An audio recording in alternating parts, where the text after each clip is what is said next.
Welcome to the future of education. And now, here's your host, Michael Horn.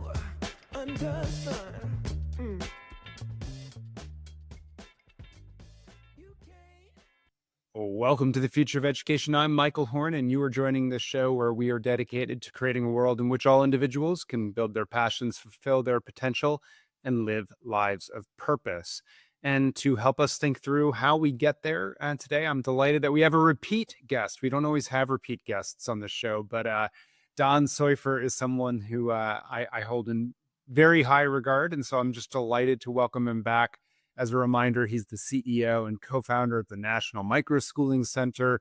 He's been in and around the changes in innovation in education, several waves of them for a few decades at this point. And Don, I won't go through everything, but it's really good to see you, man. Thanks for joining. Thanks for having me. It's a real pleasure. Yeah, no, and look, in May, you all released at the center your latest analysis of American microschools. It's a 40-page report, so we will not get into all of it today, but people should visit the National Microschooling Center, check it out, see the findings. But there's a lot in there that I wanted to learn more about personally and shed light on. And so I thought where we would start is this. And it seems from the report that the nature of microschools themselves are evolving. They're getting a bit bigger, it seems, particularly I think when you zoom out of the microschools that are really homeschooling centers. They're starting to serve older students as well, which I think is pretty notable. I think the stat was 84% of microschools serve kids age 5 to 11, but now 52% of the universe, if you will, of microschools that you surveyed are serving kids ages 15 to 18, which is a much higher population. And it seems like a big sea change because, for a while you would hear, oh, microschools works great for elementary and middle school, but a lot of kids, they want to go back to traditional high school because they want Friday night lights, college, whatever it is. And so I would just love your commentary of like what's changing across these dimensions that's maybe leading to this evolution in the size and the ages of who microschools are serving. Great. Well, thanks. So I think, first of all, it's important that this is the biggest, deepest, widest research on the sector to date. So we interviewed 800 microschools in all 50 states. So hopefully this is the closest thing to a representative sampling of what's going out there yet. And I think the other point I think that's worth reiterating is that microschooling is not a new thing that somebody smart invented during the pandemic, right? What we're doing is updated by a lot of what we now know about pedagogy and the way children learn, and all sorts of great additions in this golden age of digital content that we work in. But microschooling is something that's been going on for a very long time, right? Reporters often ask, and I say, I don't know, maybe the first microschool was maybe the Book of Judges, but that feels very Western centric. And obviously, when slate blackboards came across the prairies on trains, one-room schoolhouses were taking off. So, for sure. So what's happening now as we move maybe from left to right on the adoption curve in some communities? There are definitely places, and we're out in the country all the time, and there are definitely some ecosystems that microschooling is gotten more common. More people are aware of it. The people that track things like terms in Google searches will tell you that there are more people in South Florida or some spots like Mississippi or Kansas or the greater Atlanta area where more people are aware of microschooling. We've been doing it for longer. We see some shifts in who's participating because more people are aware of it. So there definitely is some evolution of the sector that we're seeing. And part of that comes from the fact that the kids we had in microschools, many of them did start, during the pandemic, but they're getting older. And microschools, we've seen a trend in sort of homeschooling for years that homeschooling may get a little bit more boring and standardized when kids get to high school because parents don't want to mess up. They want to make sure the kid has the opportunity to play in a NCAA, Division I sport. And so they're going to sort of collapse. High school is complicated. It takes more confidence with the subject matter. And we generally see families maybe, this is the golden age of digital content, but families, when they get to high school, might be more inclined to draw all of their content from one particular provider in the name of it being accredited and that somehow helping them with their future options. So high school is more complicated for sure, but more and more microschools are getting into tackling it, and we're seeing some real evolution of there, and it's some really inspiring models and some really they're really learning from each other, and it's an evolution of the sector. I think it's a good example of one. Well, so let's stay on this because I think the other thing that jumped out to me about these schools and who they're serving is that a lot of the students are former public school students. A lot of them are in the median income bracket, it looked like, with nice distributions on the low income and higher income, but a lot are sort of squarely in the middle, at least self reported. It's pretty diverse. And then this, you had 74% of micro schools of these 800 that you surveyed report serving children with neurodiversities, 46% with other special needs, 63% of students who came to them two or more grade levels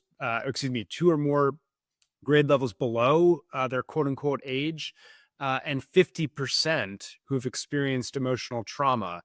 So, look, you were in the charter school world well before I was, but as you know, charter schools were often accused, fairly or unfairly, of not serving students with special needs. It seems that that charge can't even get lift off here from based on what you're learning anyway. Thanks. You touched on some of my very favorite findings. Microschools are more likely to serve kids from slightly below or significantly below the average income in their area than above. More kids come to microschooling from traditional district operated public schools than anywhere else. And coming from homeschooling is a somewhat distant second. So microschooling, and we do very well toward the fragile end of the income spectrum. We do very well with families with a child with neurodiversities or other special needs. So this microschools are not a school choice play. They're taking off in the blue and the purple states every bit as much as in the red states. And there are some slight differences you see in trends there, but microschools are not about partitioning privilege. I mean, when you read about pandemic pods in the New York media, during the shutdowns, there was a real cause for concern. Are these things any good? Are they equitable? Are they what they are intended to be? Where we're really seeing, as this movement takes hold and grows, that we're looking for kids that were not thriving in their prior schooling setting, and the population in microschools, and the very the beautiful diversification of the kinds of models that we're seeing in microschooling really gives every kid an opportunity to thrive. And the examples that you gave are some of my favorite.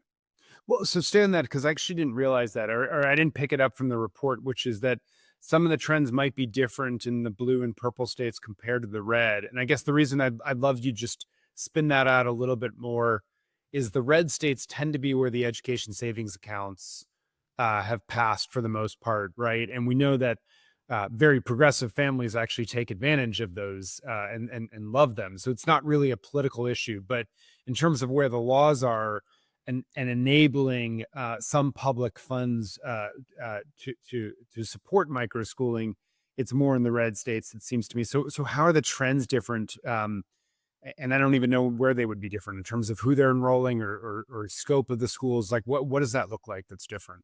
Yeah. So first, I should clarify that just because a state has an ESA doesn't mean that microschools are able to participate or that families can choose microschools. The details of policies matter. And a lot of the times those details get decided at the 11th hour as part of a compromise. And let's face it, school choice programs in this country and the broader schools of choice experience are much more traditional and larger, and the programs are really written for those schools because those are the largest stakeholders who are at the table when these conversations are happening. So when we look particularly at microschool trends in ESA states where families can choose microschools to participate, usually one of the major hurdles is accreditation, like in Iowa, which has an ESA program. But the limit on the available accreditation bodies is such that it's very difficult for, an innovative small learning environment, maybe something that's particularly innovative, maybe something that's a truly child-centered learning model that would deny that they even have a curriculum. It's just too much of a challenge to get that approved for accreditation in Iowa. And there are good people working on that, and they're making some progress, and that's great. But when you look at the states, Arizona, Florida, Tennessee to a small and growing degree. What are the trends that are any different? I think that those Arkansas.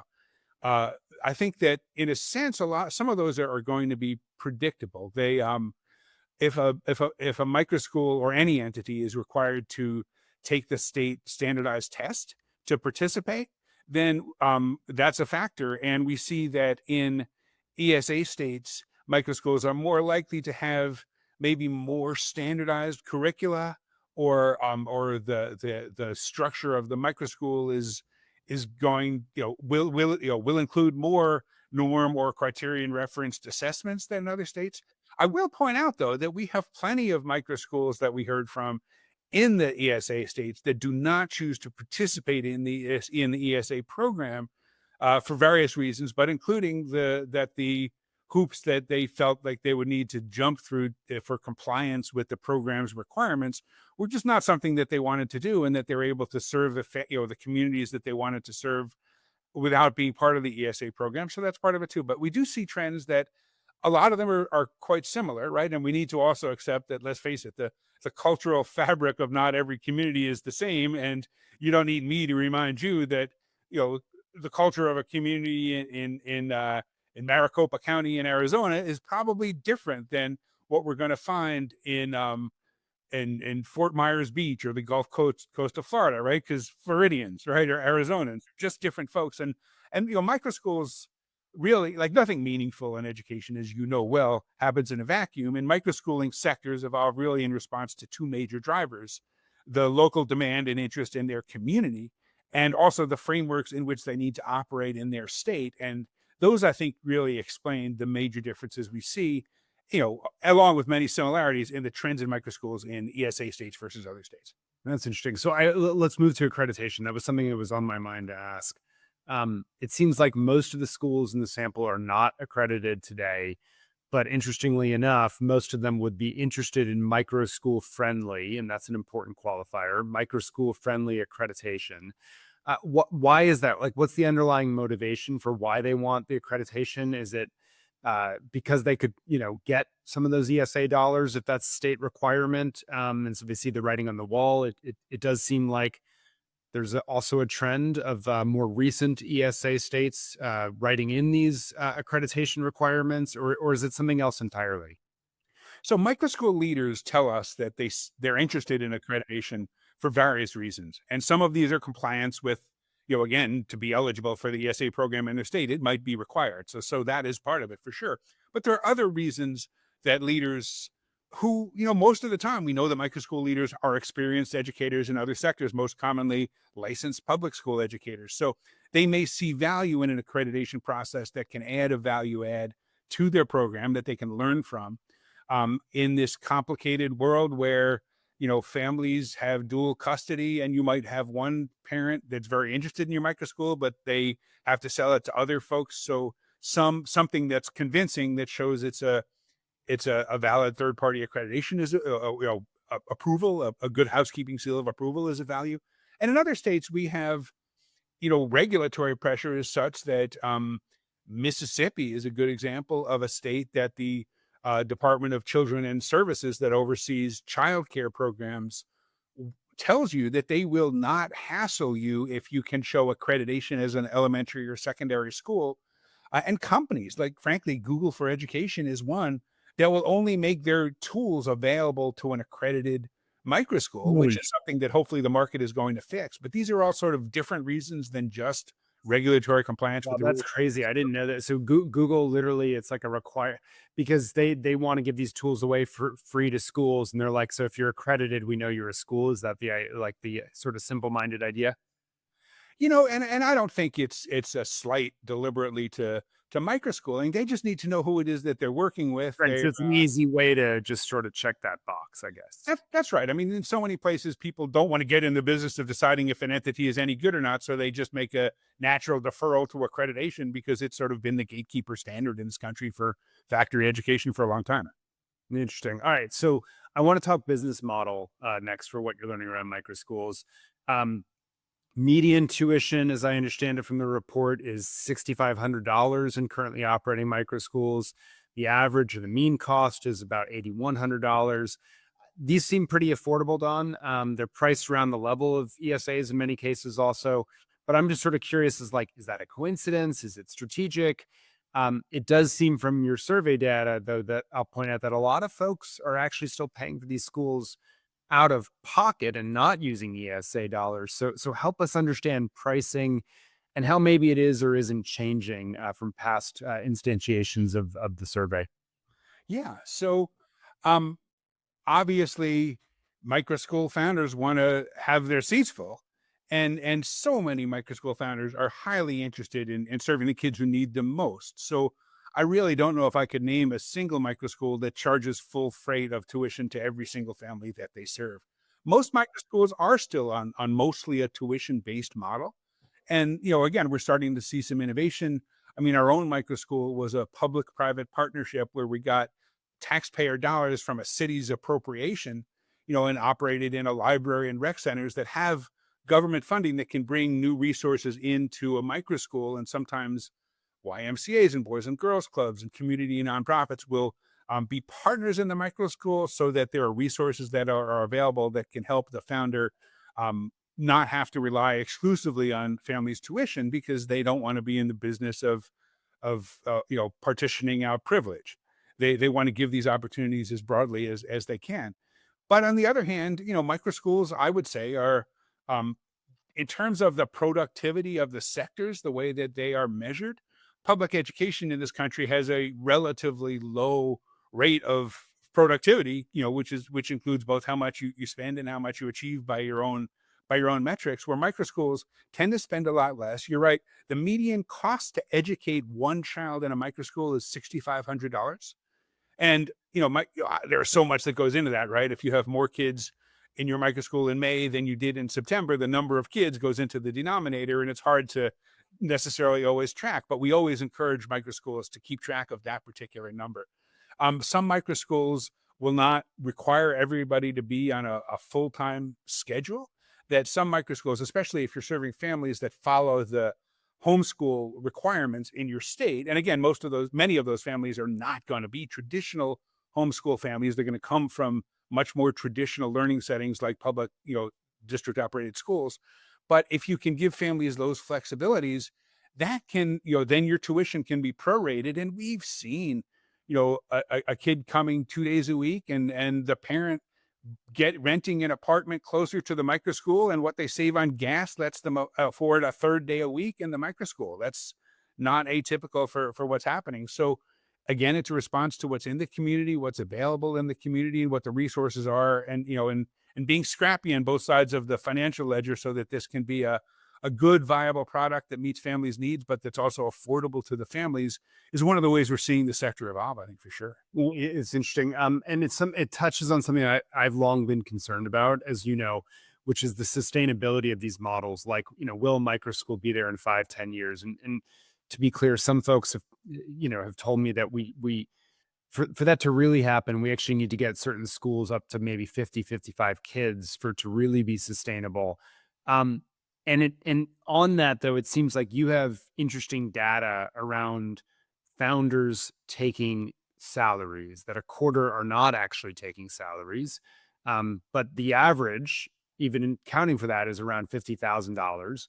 I'm curious, though, and I don't know if you've done this analysis, but if you take out the centers serving homeschoolers from the data set, you exclude that, does that change what you see at all? And the reason I ask, if I'm a center serving homeschoolers, for some of them, my bias, and you could tell me I'm wrong, but is sustainability over more than 5 years is actually not the goal.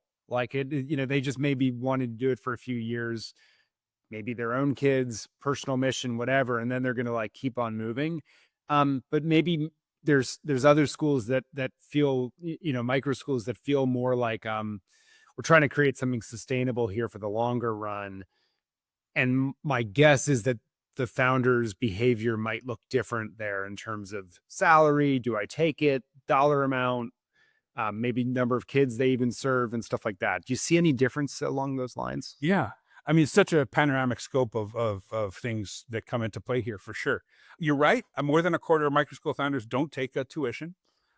It's very common in microschooling. More than between a third and a half of microschool leaders have kids of their own in their microschool, and that's part of it too. If you look at microschooling as literally moving schooling out of you know out of an industry that teaches in buildings that are on average 50 years old in this country and cost $50 million. And what a as you sort of mentioned, I was a charter school authorizer in some of the most high performing cities in the country. And there's something that you see in that sector I always refer to as the charter school half-life phenomenon, where 7 years in, if your founding families have moved on and if your founding leader has moved on, is that entity really the same quality as it was when it first started? In microschooling, we give a stump talk that says dynamism is the new sustainability. That if you're running a microschool and you do it for 5 years and your kids have moved on and are older now, and you've served kids and given them great options for 5 years. And microschool leaders are quite responsible in the way that if they were to close or move or start a new microschool, or maybe they'll, whatever it is that they do, get on with their lives, then they're going to, work with other microschools in their area to ensure that those kids have a trajectory that they can continue. But I think that we're seeing a model that dynamism and the opening and closing, and maybe a microschool leader goes on to start a new microschool at high school age as their own kids get older, or whatever reason they get on with their lives. I think the human capital of this movement is coming from a more dynamic place than it is in the factory school model that evolved in the 1950s, where it's just a different kind of sustainability as a sector than we see in traditional public schooling. Gotcha. Okay. Well, so then last question as we wrap up here, because and again, folks should check out the report. There's a lot in there. And staying on this funding question, because a lot of schools in the report said that their biggest pain point is funding. And I guess I'm just curious, like, as you think about the biggest barrier or challenge for the supply side of this world, is it like funding to start up the school? Is it funding for ongoing operations? Like, what do they mean when they say the biggest pain point is funding, and how should we be thinking about solving that? Yeah, so it is both capital and operating revenue. Okay. And about a third of the microschools that we talked to in the study are pre-launch microschools. So if you look at the sizes that we're talking about, I think on average we find it takes between $17,000 and $25,000 in startup costs to launch an independent microschool of about the average size that we see. So who can do that, right? People can borrow it from family and friends, which is a self-selecting group. We see experienced educators liquidating portions of the 401k and pay themselves back in year 3. But we've seen some really interesting programs. I think what Building Hope and Stand Together are just standing up as a revolving loan fund specifically for microschools. I think that's going to really help if we can see that proliferate. Different versions of partnerships, and seeing employers or community and nonprofits getting involved, because occupancy costs, facilities are the single biggest ticket item in your microschool. So as these as interest grows, as the sector gets more momentum, I think we're going to see new vehicles take place that can sort of help with that. And once we solve the access to startup capital, or solve it to some degree, as school choice programs proliferate, that's a thing that helps too. Philanthropy is broadly starting to get more comfortable with microschooling. And the better, and this is the golden age of digital content, and some of the really cool AI models are quite pricey right now. Maybe one of the very best is a program operated by a fantastic set of microschools in the Austin area that can cost $10,000 a kid, which is out of the price range for most of the microschools in our sector. But I think the market will take care of that. So I think we are seeing a sector that is growing in response to a lot of different factors. And the more growth we see in the sector, I think that a lot of these things are going to find solutions that are on their own or handed to them by an evolving marketplace. Well, you've given us a really cool snapshot, Don, of a dynamic market, as you said, dynamic sector characterized by dynamism, and you're part of that. So just huge thanks for joining us. And for all of you tuning in, check out the National Microschooling Center. Keep an eye out for the analysis reports that they're doing. If you're interested in getting involved in the sector, they've got great resources to help founders, to help operators, really not just like navigate the early innings, but navigate it all through the life cycle of a micro school. So Don, keep up the great work. Really, really appreciate you. And thanks for joining me. Thanks, Michael, as always. And for all you tuning in, we'll be back next time on The Future of Education.